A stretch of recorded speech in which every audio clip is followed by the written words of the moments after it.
여러분 왜 마트 같은데 다이소 같은 그런 마트 같은데 가잖아요. 그러면 빈 용기를 파는 것을 볼 수가 있습니다. 양념할 때 쓰라고요. 혹은 여행 갈 때 샤워 용품 같은 뭐 그런 것들을 필요한 것을 담아 쓰라고 빈 용기를 파는데 세트로도 파는 것을 볼 수가 있습니다. 그러면 그 세트를요 여러 개를 사다가 이제 각 용기마다 서로 다른 내용물들을 채워놓고 헛갈리지 않도록 이름을 붙여서 사용을 합니다. 여러분 처음에 용기를 구매할 때만 하더라도요, 그 빈 용기는 모두가 다 똑같았습니다. 그런데 내용물을 담아놓고 보니까 이제는 더 이상 그렇지 않습니다. 용기 안에 어떠한 내용물이 담겨 있느냐에 따라서 완전히 다른 성질의 것, 완전히 다른 쓰임새의 용기가 되고 말았습니다. 무엇이 그것을 결정했을까요? 용기는 다 똑같은데 그 속에 담긴 내용물이요, 그 쓰임새를, 그 성질을 결정했다는 것입니다. 결국 용기는요, 물건을 담는 용기는 그 모양이 중요한 것이 아닙니다. 재료나 가격이 중요한 것이 아닙니다. 용기는 그 속에 무엇이 담겨 있느냐, 내용이 가장 중요하다는 것입니다. 왜냐하면 내용이 그 용기의 성질을 결정하기 때문에 그렇습니다. 또한 그 내용에 따라서 그 용기의 가치가 결정되기 때문에 그렇습니다. 여러분, 그것은요, 예수님을 믿는 저와 여러분도 마찬가지입니다. 우리도 교회에 나와서 예배를 드리잖아요. 그러면 모두가 다 똑같아 보입니다. 모두가 다 믿음이 있어 보입니다. 특별히 오랫동안 신앙생활을 하고 또한 직분까지 받잖아요. 그러면 우리는 믿음이 더 커 보입니다. 하지만 우리의 믿음도요, 겉으로 보이는 것에 결정되는 것이 아닙니다. 우리의 진짜 믿음은 내 안에 주님이 계시느냐 계시지 않느냐, 거기에 따라 결정되게 되는 것입니다. 아무리 우리가 오랫동안 신앙생활을 했다 할지라도 그 속에 주님이 계시지 않는 사람은요, 결코 참된 그리스도인이 될 수가 없습니다. 여러분, 내가 그리스도인이다 라고 하는 것은요, 내가 판단하는 것이 아닙니다. 내가 그리스도인이다 라고 하는 것, 내가 생각하는 내 믿음이, 내가 생각하는 내 의가 판단하는 것이 아니라 오직 내 안에 계시는 주님이요, 나를 그리스도인이다 라고 그렇게 판단해 주시고 인정해 주시는 것입니다. 오늘 저와 여러분은 이것을 명심해야 합니다. 내가 아니라 주님이 나를 판단하신다. 주님이 나를 결정하신다. 우리가 이것을 명심하고 내가 주님 대신에 주인 노릇하지 않도록 날마다 기도하며 겸손히 살아갈 수 있게 되기를 소원합니다. 그럴 때 주님께서 우리 안에서 우리를 역사하여 주실 줄로 믿습니다. 여러분, 오늘은요, 예수님의 오심을 기념하는 대림절 둘째 주일입니다. 하나님의 아들이신 예수님께서 이 땅에 오셨습니다. 세상을 창조하신 하나님께서요, 인간의 몸으로 탄생하셨습니다. 자, 그러면 여러분 한번 생각해 보십시오.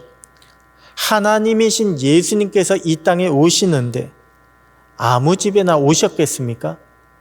또한 누구의 아들로 태어나든지 상관하지 않으시겠습니까? 아니요, 거룩하신 예수님은요, 아무 집에나 오실 수가 없습니다. 태어나실 수가 없습니다. 거룩하신 예수님은 반드시 의로운 분을 통해서 태어나야 합니다. 구별된 집에서 태어나셔야 합니다. 여러분, 예수님 당시 유대에는요, 유대 땅에는 남보다 의롭다라고 그렇게 자기 의를 자랑하는 바리새인들이 많이 있었습니다.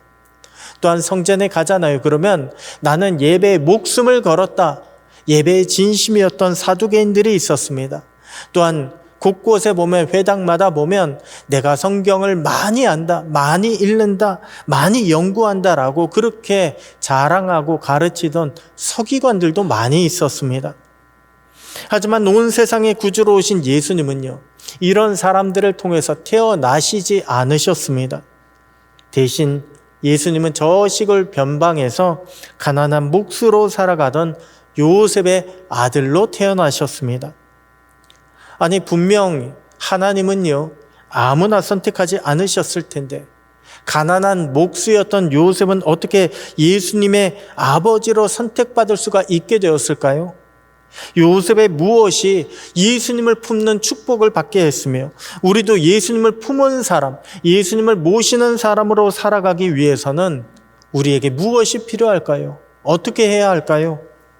오늘 본문을 통해 살펴보면 먼저는 우리는 하나님의 뜻, 우리 주님의 뜻을 생각하며 구할 줄 알아야 합니다. 주님의 뜻을 생각하고 주님의 뜻을 구하는 자에게 주님이 임하신다는 것입니다. 여러분 당연하지 않습니까? 군대에도 보잖아요. 그러면 군대에 무슨 일이 생기면 가장 먼저 상관에게 그 뜻을 묻게 되어 있습니다. 또한 회사도 마찬가지입니다. 어떤 회사든지 직급이 있습니다. 상사와 또한 밑에 부하 직원이 있습니다. 그러면 부하 직원은요 반드시 상사에게 뜻을 물어봐야 합니다. 종도 마찬가지입니다. 주인이 있는 종은요 자기 마음대로 일하지 않습니다. 주인에게 먼저 그 뜻을 물어봐야 합니다. 우리도 마찬가지입니다. 우리도 주님을 모시고 있다면 우리는 가장 먼저 주님의 뜻이 무엇인지 생각해야 합니다. 또한 그 뜻을 우리 주님께 물어봐야 합니다. 그것이 주님을 모시고 살아가는 사람의 자세입니다. 그리고 주님은 그런 사람과 함께 하십니다. 그런 사람에게 임하십니다. 오늘 본문의 요셉이 바로 그러했습니다. 오늘 본문 보니까 요셉은요 마리아와 약혼했다고 했습니다. 여러분 당시에 약혼이라고 하는 것은요 단순한 결혼 약속 정도가 아닙니다. 결혼에 상응하는 법적인 효력을 가졌습니다. 왜냐하면 유대인들의 결혼은요 집안과 집안끼리의 혼사였어요. 집안과 집안끼리의 계약이었습니다. 그래서 신랑은 약혼할 때 이미 신부 쪽에다가 신부값을 치렀다고 합니다. 그러면서 약혼할 때요 결혼과 관련된 여러 가지 내용들을 서로 간에 합의했다고 합니다. 한마디로 우리가 부동산 계약할 때 매매할 때 이미 계약서를 사전에 작성하는 것처럼 약혼할 때 이미 계약을 쓰는 거예요. 결혼과 관련된 그 계약을 쓰고 결혼 계약이 성사된 것과 마찬가지라는 것입니다. 그래서 유대인들은 약혼만 해도요 서로를 뭐라고 부르냐 하면 남편과 아내라고 그렇게 불렀다고 합니다. 오늘 본문에서 요셉과 마리아를 가리켜서 각각 남편과 아내라고 불렀던 이유도 바로 여기 있습니다. 그만큼 유대인들에게 약혼이라고 하는 것은 굉장히 중요했습니다. 그런데 마리아와 약혼한 요셉에게 무슨 일이 일어났습니까?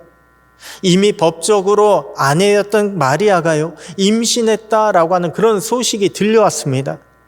여러분 당시에 유대인들은 약혼하고 바로 결혼하지 않았습니다. 약혼하고요 1년 동안 준비했습니다. 1년 동안 신부는 신부 수업을 준비했고 신랑도요 따로 교육도 받고 살 집도 준비하고 이렇게 모든 것들을 준비하고 난 후에야 결혼식을 올렸다고 합니다. 얼마나 이것이 진심이었던지요.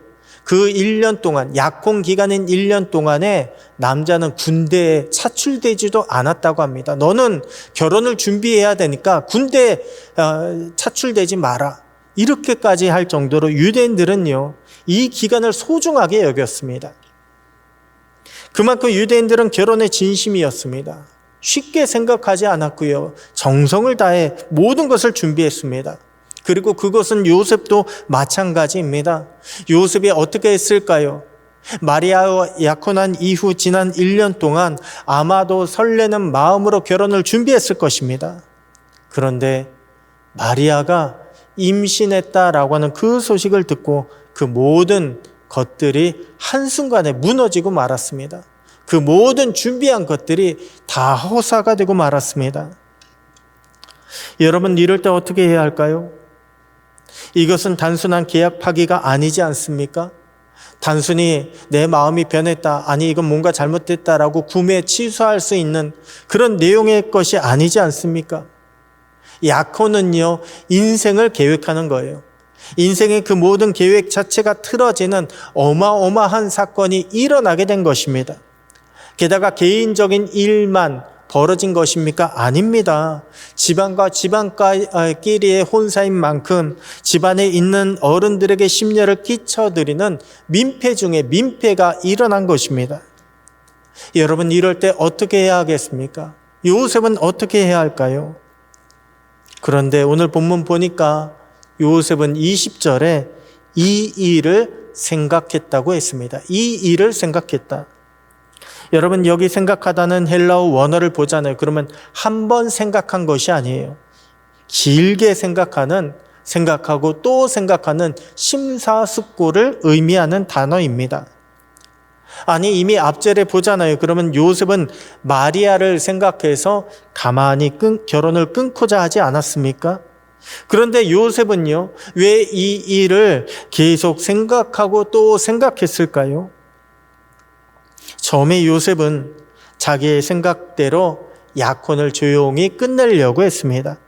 그런데 갑자기 터져버린 인생의 문제 앞에서 요셉은 주님께 묻기 시작한 것입니다. 주님, 저에게 이런 일이 생겨났습니다. 주님, 저는 이제 어떻게 해야 합니까? 주님, 제가 어떻게 하기를 원하십니까? 요셉은 이 문제를 주님께 묻기로 한 것입니다. 주님께 해답을 구하고자 요셉은요, 깊이 생각하며 주님께 기도하고 있었다는 말씀입니다. 여러분, 우리는 문제 앞에서 어떻게 행동하고 있습니까? 여러분은 문제가 생길 때 어떻게 행동하고 계십니까? 누구는 자기의 믿음대로, 신념대로 행동하는 사람들이 있습니다. 만약에 요셉이요, 당시에 믿음이 충만하다라고 했던 그런 바리새인이었다면 아마도 이렇게 행동했을 것입니다. 성경에 보면 간음한 여인을 간음한 남자와 함께 돌로 쳐서 이스라엘 중에 악을 제하라고 하셨다. 오히려 요셉에게 믿음과 신념이 투철했다면요, 마리아는 벌써 돌에 맞아 죽었을 것입니다. 예수님은 마리아를 통해 태어나실 수가 없었을 것입니다. 반대로 요셉이 그저 착하기만 한 사람, 인간적인 사랑이 많은 사람이었다면 어떻게 됐을까요? 요셉은 마리아를 생각해서 그냥 내가 참자, 저 사람을 내가 살려주자, 조용히 약혼을 끊어버리고 말았을 것입니다. 하지만 그러면요, 예수님은 사생아로 태어나실 수밖에 없게 됩니다. 유대인이 그토록 기다리던 메시아는 다윗의 후손으로 태어나실 수가 없게 되는 것입니다. 여기서 우리는 무엇을 깨달아야 합니까? 우리는 보통 생각하기를 내 믿음이 좋으면 주님이 내 안에 계시겠지라고 그렇게 생각을 합니다. 하지만 여러분, 믿음이요, 나의 믿음이 되고 나의 신념이 되고 믿음이 내 고집이 되기 시작하면 우리도 얼마든지 주님의 뜻을 거스를 수 있다라고 하는 것을 우리는 깨달아야 합니다. 또한 우리는요, 뭐든지 사랑을 베푸는 것이 주님의 뜻이라고 생각합니다. 사랑을 베푸는 것, 남을 도와주는 것, 그러면 주님도 좋아하시겠지라고 그렇게 생각을 합니다. 그런데 여러분, 사랑도요, 내 생각대로 내 일방적인 사랑이 되어서는 안 됩니다. 우리가 베푸는 사랑은 주님이 원하시는 사랑을 베풀어야 합니다. 왜 우리도 상대방을 배려하지 않으면 사랑이 불편해지지 않습니까? 배려 없는 사랑은요, 불편합니다. 때때로 일방적인 사랑이 되잖아요. 그러면 오히려 심각한 부작용을 일으킬 수도 있습니다. 우리도 마찬가지입니다. 우리도 사랑을 행할 때요, 내 생각에 이것이 좋을 것 같다, 내 생각대로 사랑을 베푸는 것이 아니라 주님이 원하시는 사랑을 베풀 줄 알아야 합니다. 주님은 우리가 주님의 사랑을 베풀기를 원하고 계십니다. 주님의 사랑을 행하기를 원하고 계십니다. 그렇기 때문에 우리는 사랑을 행할 때도 먼저 주님 앞에 물어봐야 합니다. 주님, 제가 어떻게 하면 좋겠습니까? 먼저 물어봐야 합니다. 여러분, 우리는 인생의 큰 문제를 만날 때 주님, 제가 어떻게 해야 할까요? 먼저 주님의 뜻을 물어봐야 합니다. 아니, 그것은 문제가 생길 때만이 아닙니다. 축복이 우리에게 찾아왔을 때도, 기회가 우리에게 찾아왔을 때도 마찬가지입니다. 주님, 제가 무엇 하기를 원하십니까? 먼저 주님을 생각하고 또한 주님의 뜻을 물어봐야 되는 것입니다. 그렇게 우리가 주님의 뜻을 구하잖아요. 그러면 주님이 우리에게로 찾아오십니다. 주님의 뜻을 우리로 깨닫게 하여 주시고 또한 우리로 따를 수 있는 믿음과 용기를 허락하여 주시는 것입니다. 오늘 저와 여러분이 매 순간순간마다 우리 주님을 생각할 수 있게 되기를 소원합니다. 우리 주님을 먼저 생각하고 우리 주님의 뜻을 먼저 구함으로 주님의 뜻을 어긋나지 아니하고 우리 주님과 동행할 수 있게 되기를 소원합니다. 그렇게 주님 모시고 끝까지 주님의 이름으로 승리하며 살아가는 저와 여러분 모두가 되시기를 우리 주님의 이름으로 축복합니다. 다음으로 요셉이 예수님의 아버지가 되는 것, 예수님을 품을 수 있었던 그 이유는 무엇이었을까요? 우리 주님이 주신 말씀을 믿었기 때문에, 전적으로 믿었기 때문에 그렇습니다. 여러분, 아는 것과 믿는 것은요, 완전히 다릅니다. 누구나 들어서 알 수는 있습니다. 그런데 안다고 다 행할까요? 아니요, 그렇지 않습니다. 아는 것을 받아들이고 아는 것을 행함으로 옮기기 위해서는 완전히 다른 차원의 믿음이 필요합니다. 믿음은요, 말씀과 부합되는 행함을 요구하는 것입니다. 그럴 때 그런 믿음을 가진 자에게 우리 주님은 이루어 주시는 것입니다. 요셉이 마리아의 일을 생각할 때, 요셉이 마리아의 일을 놓고서 기도할 때에 주의 사자가 꿈에 나타나 말씀했다고 했습니다. 그러자 요셉이요, 꿈에 들은 말씀을 그대로 받아들입니다. 한마디로 이 말씀은 하나님께서 내게 주신 말씀이다라고 그렇게 믿었다는 것입니다. 그래서 요셉은 나가서 실천을 합니다. 그런데 여러분, 한번 생각해 보십시오. 요셉은 어떻게 해요? 이 꿈이 하나님이 내게 주신 꿈이다, 하나님이 내게 주신 말씀이다라고 그렇게 믿었을까요? 아니, 우리도 보면 꿈을 많이 꾸지 않습니까? 그런데 어떤 꿈이 하나님의 응답입니까? 우리도 말씀을 많이 듣는데 어떤 말씀이 내게 주신 말씀일까요? 여러분, 하나님의 말씀은요, 우리를 부르는 호칭부터가 다르다는 것을 우리는 발견해야 합니다. 오늘 본문에 보니까 주의 사자는요, 요셉을 뭐라고 부릅니까? 다윗의 자손 요셉아라고 그렇게 부르고 있습니다. 다윗의 자손 요셉아. 여러분, 다윗의 자손이라고 하는 표현은요, 다시 오실 왕 메시아를 상징하는 약속의 표현입니다. 주님은 요셉을 부를 때에 그저 목수라고, 가난한 목수라고 그렇게 부르는 것이 아니라 너는 다윗의 후손이다, 너에게는 메시아에 대한 약속이 있다라고 하는 것을 다시 한번 일깨워 주신 것입니다. 여러분, 지금 말씀을 듣고 있는 우리도 마찬가지입니다. 왜 말씀을 듣는 우리가 하나님의 말씀이 내게 주시는 말씀으로 들어야 합니까? 그렇게 들려야 합니까? 우리는 모두가 하나님의 백성이기 때문에 그 말씀이 내 말씀이 되는 것입니다. 우리는 하나님의 자녀고 우리는 거룩한 성도이기 때문에 지금 주시는 주님의 말씀이요, 내게 주시는 하나님의 말씀, 우리 주님의 말씀이 되는 것입니다. 그래서 하나님의 말씀은 성도되고 자녀되고 백성된 내게 주시는 말씀으로 우리는 받아들일 줄 알아야 하는 것입니다. 그러면 사탄은 우리를 뭐라고 부를까요? 여러분, 사탄은요, 우리를 유혹할 때에 절대 하나님의 자녀라고 부르지 않습니다.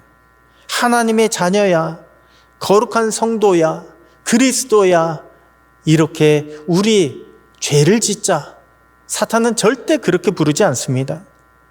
그렇게 부르면 우리는 죄를 지을 수가 없습니다. 하나님의 자녀야 그러면 정신이 번쩍 들잖아요. 거룩한 성도야, 그리스도야 그러면 우리가 그것을 생각하지 않습니까? 그런데 어떻게 죄를 짓습니까? 그래서 사탄은요, 우리를 그렇게 부르지 않습니다. 대신 사탄은 우리를 세상과 똑같은 죄인이라고 그렇게 부릅니다.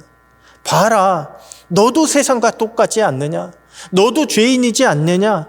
너도 저들처럼 해도 괜찮다. 아무도 모를 것이다. 그러니 즐겨봐라. 너를 위해 살아봐라. 사탄은 이렇게 우리를 부르는 호칭이요, 달라지게 되어 있습니다. 우리가 그것을 받아들이게 되잖아요. 그렇지, 내가 죄인이지라고 하게 되면 죄 짓는 것에 아무런 죄책을 느끼지 못하게 됩니다. 죄의 유혹에 쉽게 넘어갈 수밖에 없습니다.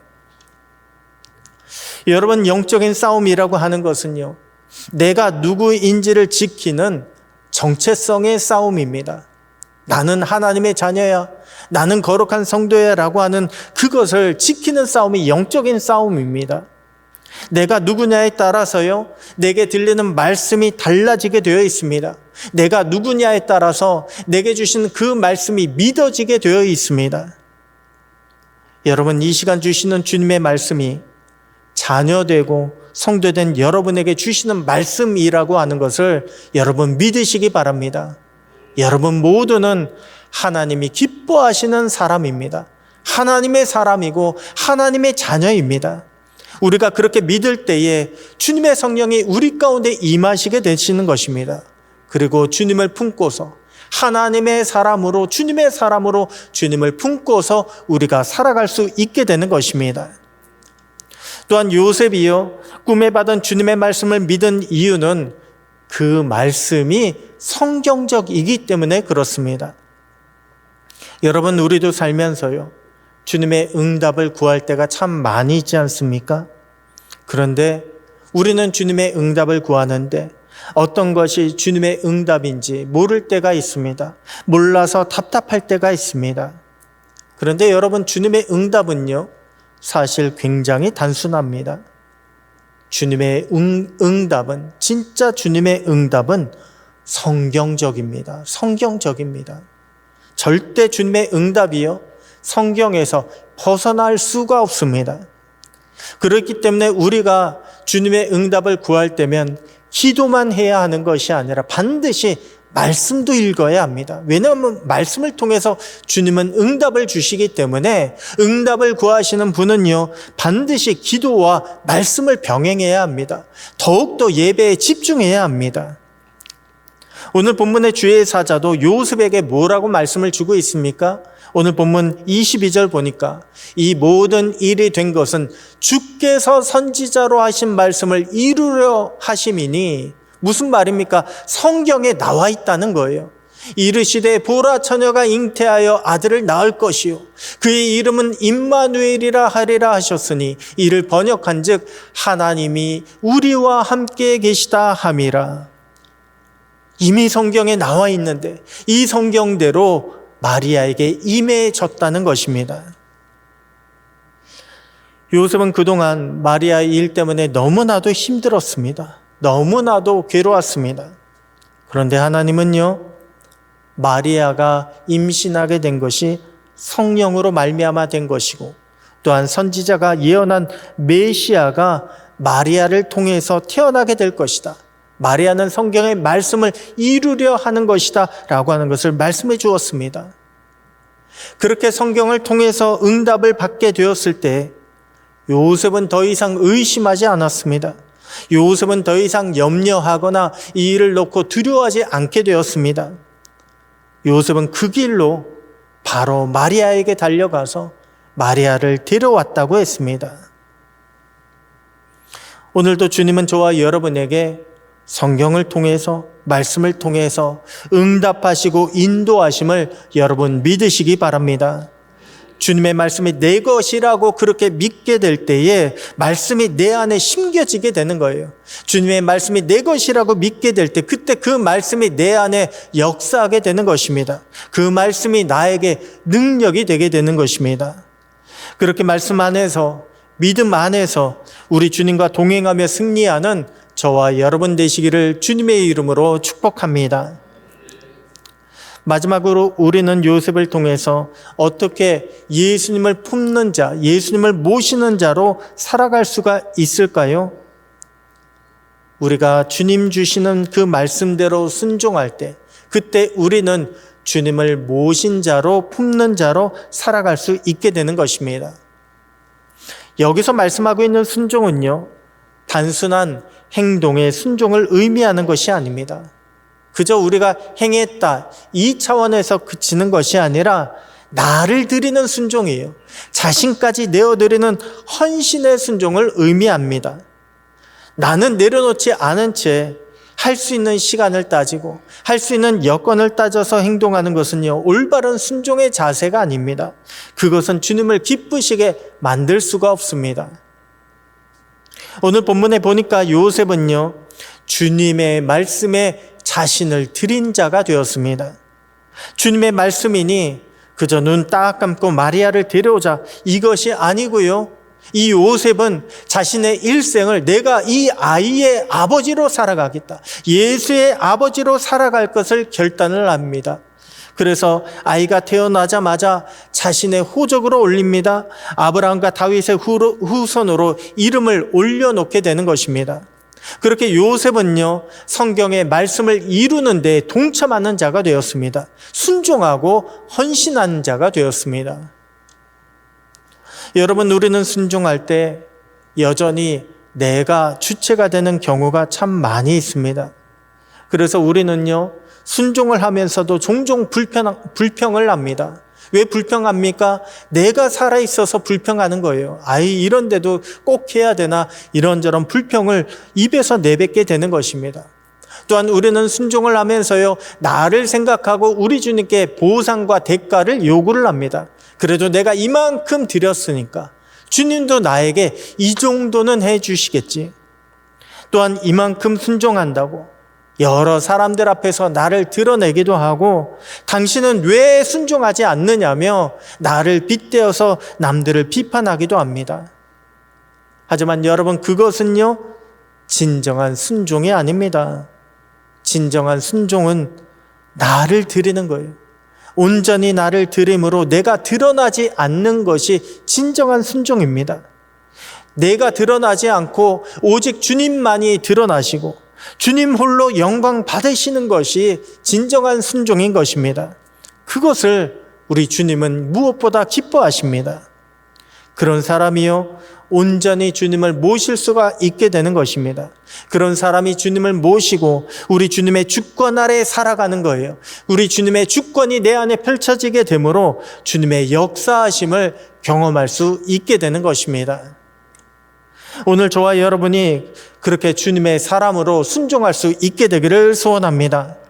그래서 날마다 주님의 뜻을 이루는 자가 되시고 주님을 기뻐하게 만드신 주님의 사람, 순종의 가정들 다 되시기를 우리 주님의 이름으로 축복합니다.